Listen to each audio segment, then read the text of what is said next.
Bien-aimés, bienvenue dans la vie abondante en action.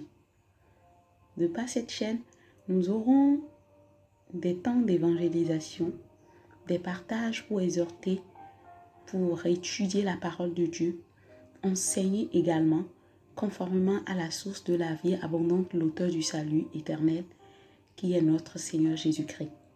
Nous aurons aussi des temps de prière, selon que le Saint-Esprit nous orientera par sa grâce, pour les personnes en détresse, les affligés, les malheureux, les couples, les familles, les peuples, les nations, etc. Je vous prie de bien vouloir vous disposer afin de participer pleinement à la vie abondante pour également en jouir convenablement. Bien-aimés, gloire à Dieu, grâce à lui, nous abordons un nouveau temps de la vie en abondance et je me dispose pour lire le 13e chapitre du livre d'Ézéchiel. Je le lis ainsi. Le Seigneur m'a adressé sa parole. Il m'a dit, toi l'homme, dénonce en mon nom ceux qui se disent prophètes en Israël et qui parlent en leur propre nom. Commande-leur d'écouter mes paroles. Voici ce que moi, le Seigneur Dieu, je dis. Quel malheur pour les prophètes stupides qui n'ont rien vu, mais qui suivent leur propre imagination. Israélites, vos prophètes sont comme les chacals au milieu des maisons détruites.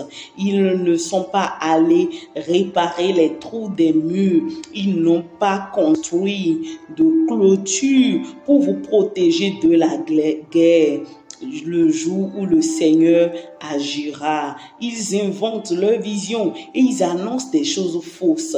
Ils disent, le Seigneur déclare, pourtant moi le Seigneur, je ne les ai pas envoyés. Or, ils espèrent que j'appuierai leurs paroles. Au contraire, je leur dis, vous inventez vos visions et vous annoncez des choses fausses.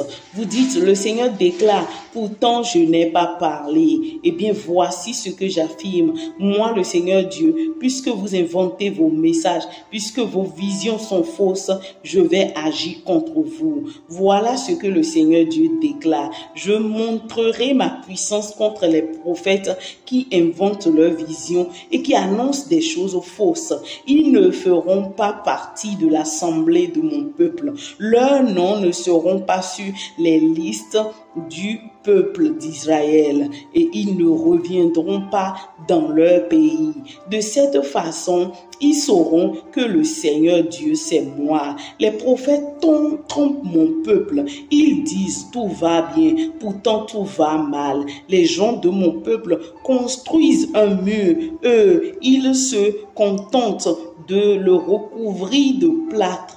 Eh bien, dis à ceux qui recouvrent le mur avec du plâtre, votre mur va être détruit. Une grosse pluie va arriver, la grêle va tomber, une tempête va éclater. Quand le mur s'écroulera, des gens vous demanderont à quoi a servi le plâtre avec lequel le plâtre avec lequel vous l'avez recouvert. Eh bien, voici ce que je dis. Moi, le Seigneur Dieu, dans ma violente colère, je ferai éclater la tempête et j'enverrai des pluies abondantes. La grêle tombera avec violence et détruira tout. Je renverserai le mur que vous avez recouvert de plâtre. Je le détruirai jusqu'en bas et on verra ses fondations. Le mur s'écroulera et vous serez écrasé sous ses pierres.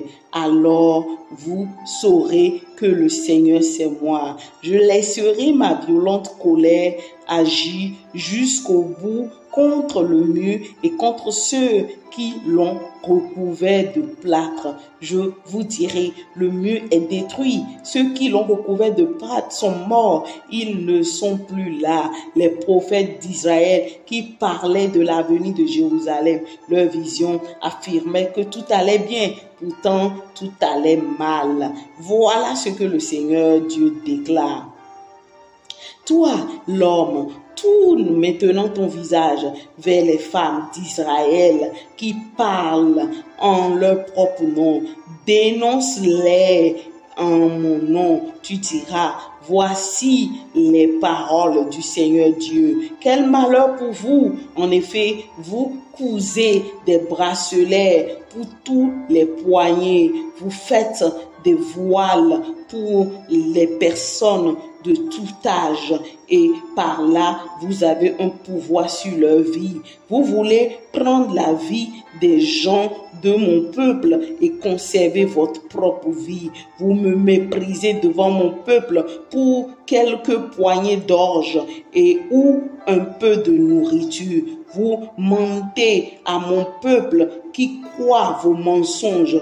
Vous faites alors mourir ceux qui ne doivent pas mourir et vous faites vivre ceux qui ne doivent pas vivre. C'est pourquoi je vous le dis, moi le Seigneur Dieu, je vais agir contre vos bracelets avec lesquels vous prenez la vie des gens. Je les déchirerai en les arrachant de vos bras et je délivrerai ceux que vous avez fait prisonniers. Je déchirerai aussi vos voiles et je libérerai mon peuple de vos mains. Il ne tombera plus dans vos pièges et vous saurez que le Seigneur c'est moi. Par vos mensonges, vous avez découragé ceux qui agissent bien et moi, je ne voulais pas leur faire du mal. Vous avez encouragé les gens mauvais à rester sur leur mauvais chemin et ainsi, vous avez mis leur vie en danger.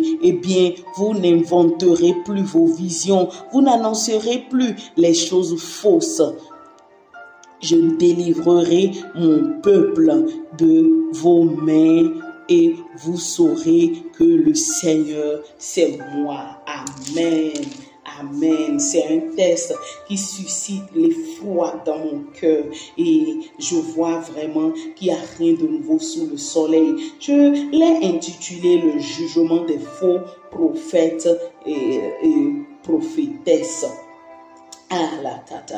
Et la première partie, je l'ai intitulée le mensonge des prophètes non envoyés de Dieu, le mensonge. Et la première partie, à partir du premier verset jusqu'au 16e verset, le dit clairement. Et je n'ai même pas besoin d'énumérer quoi que ce soit. En écoutant la lecture, vous voyez comment le Seigneur a demandé à son serviteur de dénoncer ces gens. Et bien aimé, je veux vraiment vous dire que oui, parfois on dit que le ministère de la dénonciation n'est pas de Dieu. Oh, laissez pour contre, c'est pour Dieu. Vous savez, récemment, je suis tombée sur certaines vidéos où on dénonçait certains hommes de Dieu avec véhémence et on a même cité le nom de grands hommes de Dieu que j'ai connus au Nigeria, que par le passé, j'avais pour habitude d'apprécier et tout, et que je ne vais pas dire idolâtrer, mais bon, enfin, je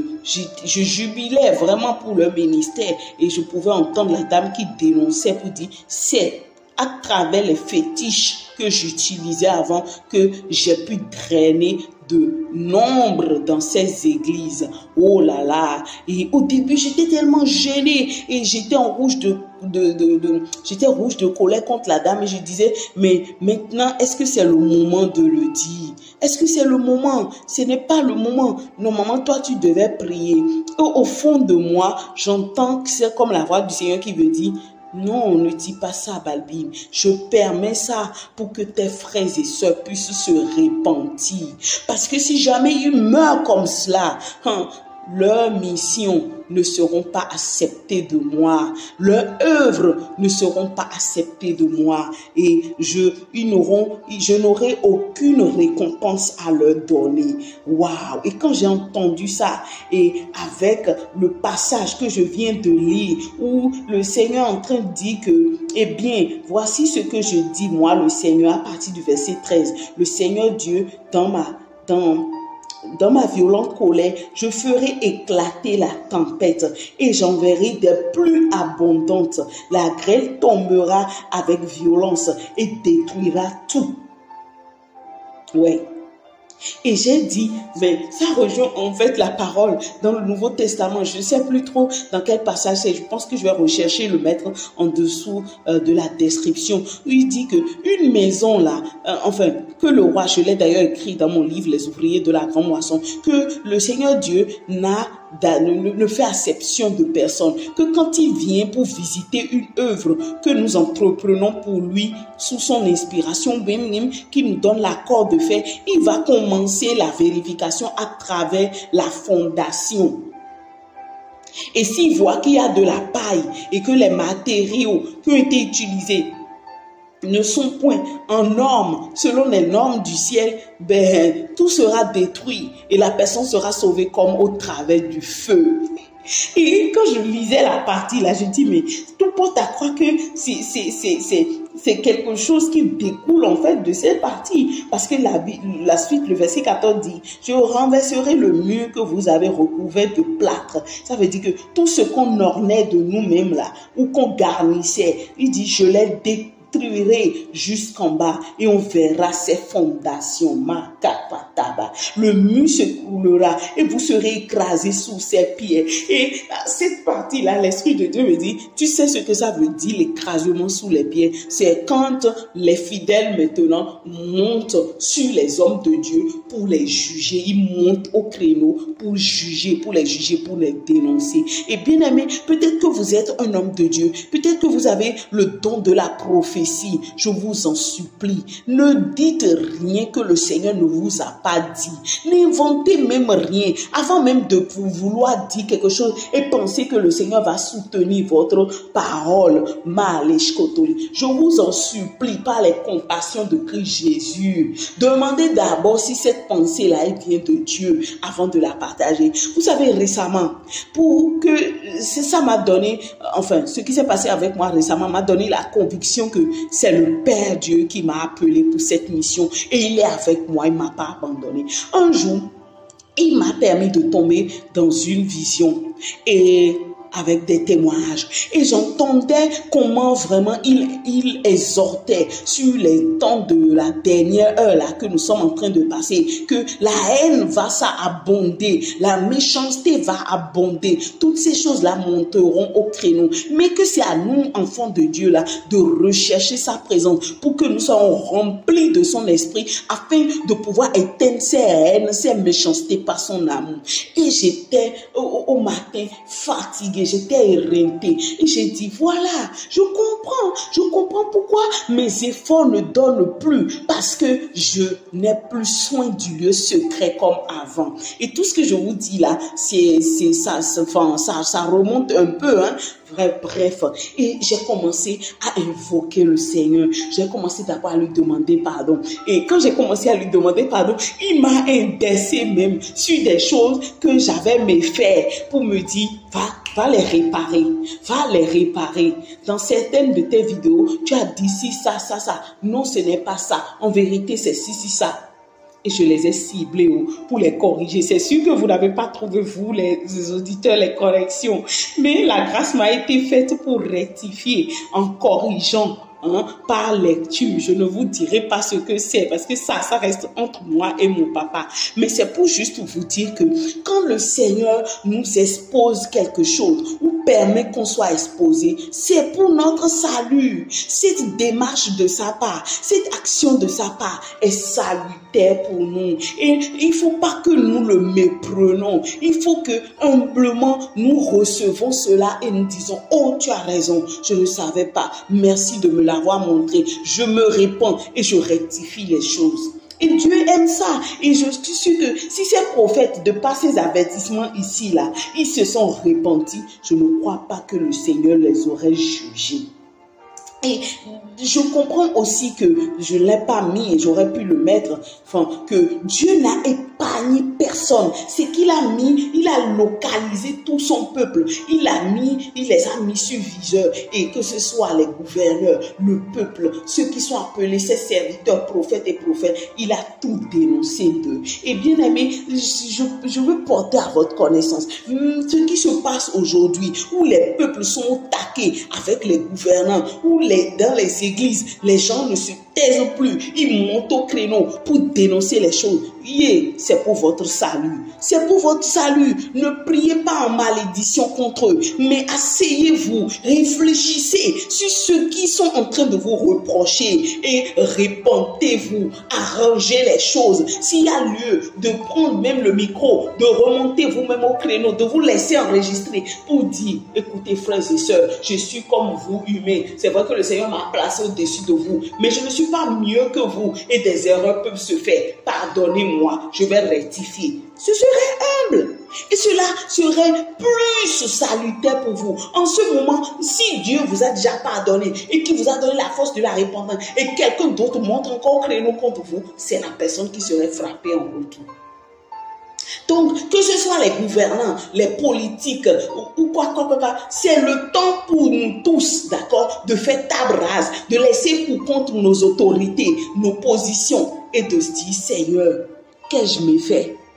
Qu'est-ce qui pourra m'empêcher d'obtenir ma récompense devant toi? On n'a pas habitude de le dire, c'est le Saint-Esprit qui me l'a inspiré. J'ai entendu ça dans la bouche de beaucoup d'hommes de Dieu. Le salut est gratuit, mais la récompense auprès de Dieu ne sera pas gratuite. Voilà pourquoi il y aura investigation pour contrôler, vérifier d'où on a commencé. C'est quoi les fondements? Le mur, est-ce que ça a été plâtré ou pas?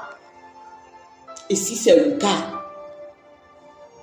on ne pourra pas s'en départir. Je prie pour mes grands frères, pour mes grands soeurs, y compris moi-même, que le Seigneur utilise pour partager sa parole, que Dieu nous donne de nous habiller de l'humilité, de nous chausser de l'humilité, de revêtir le chapeau de l'humilité, pour que quand c'est temps où il nous indique les choses, où il suscite un autre frère ou une soeur pour nous les indiquer, que nous nous ressaisissons, que nous nous reprenons et que nous corrigeons et que nous rectifions. Parce que Dieu ne fait exception de personne. À travers ce passage, vous voyez que Dieu ne fait exception de personne. Je prie vraiment que cet esprit-là, son esprit qui nous éveille pour bien faire les choses, se saisit de nous pour agir conformément à sa volonté dans le nom de Jésus. Et la deuxième partie, je l'ai intitulée « La sorcellerie des prophétesses ». Et quand je lis cette partie-là, je dis, mais nous les femmes, nous sommes terribles. Nous sommes terribles au point où ce qui nous a poursuivis depuis le jardin d'Éden, ça n'a même pas épargné encore même le peuple de Dieu. Et je suis sûr qu'aujourd'hui, il y en a encore. Je ne veux indexer personne, mais si vous êtes une femme prophétesse et que vous usez de la sorcellerie, le Seigneur vous appelle à la repentance. Femme prophétesse, te dis-tu, et tu te sers de la sorcellerie, tu prends occultisme pour appui. Peut-être même aujourd'hui, il y a même des hommes qui sont dedans. Le Seigneur vous appelle à la repentance. Il vous appelle à la repentance avant que sa colère ne jaillisse. Parce que je l'ai toujours dit, depuis que j'ai commencé cette étude, depuis que le Seigneur m'a dit, va dans le livre d'Ézéchiel, et que j'ai commencé, le temps d'Ézéchiel est passé. Tout ce qui reste ici, là, c'est pour nous. Vous pouvez dire, oui, on est dans le Seigneur Jésus-Christ.